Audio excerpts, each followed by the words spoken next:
Hello' guys, কি খবৰ?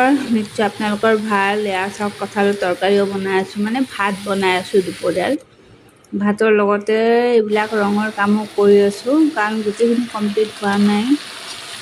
কিটচেনৰখিনি অলপ বাকী আছিলে, এইখিনি মই নিজে কৰি আছোঁ। ভাতো বনাই আছোঁ আৰু ইফালে কামো কৰি আছোঁ।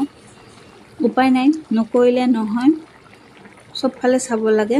আৰু এয়া তৰকাৰী হৈছেই বৰ্তমান। এফালে ভোক লাগিছে কাম কৰি কৰি। যি নহওক এইকণ কৰি লওঁ, তাৰপিছত ভাত খাম আৰু লাহেকৈ। পাকঘৰৰ যিখিনি পাৰোঁ মই নিজে কৰি আছোঁ, কাৰণ কিমান আৰু হাজিৰা লগাম ন, চবখিনি কৰিলে নহ'ব নহয়, মানুহ লগালেই নহ'ব। নিজে পাৰালৈকে মই নিজে কৰোঁ, যিখিনি পাৰোঁ আৰু চেষ্টা কৰোঁ চবতে।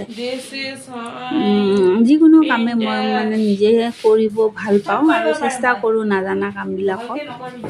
এয়া চাওকচোন, পাকঘৰৰ এইখিনি কাম মই নিজে কৰিলোঁ, নহ'লে এইখিনিতো 2-3 দিনৰ হাজিৰা মানে লাগি যায়। আৰু নিজে কৰিছোঁ কাৰণে লাহে লাহে কৰি আছোঁ আৰু। তথাপি হৈ গ'ল, সেই 2-3 দিনৰ হাজিৰাটো বাচি গ'ল মই নিজে কৰাৰ কাৰণে। আৰু ল'ৰাই মোক জোকাই আছে, মই পেইণ্টাৰ, উপায় নাই।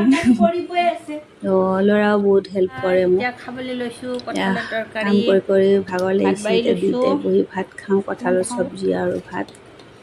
আপোনালোকে জনাবচোন, মই খাওঁ, আপোনালোকে জনাব কেনেকুৱা হৈছে চব্জিখন দেই। তো আজিলৈ ইয়াতে সামৰোঁ, নেক্সট ভিডিঅ'ত লগ পাম বুজিছে। আৰু আপোনালোকে চাই থাকক দেই। এয়া বাবু বহিছে, কেৰাহীটো উলিয়াই আনিছোঁ আৰু টেবুলত, উপায় নাই, ভোকত থাকিব পাৰে।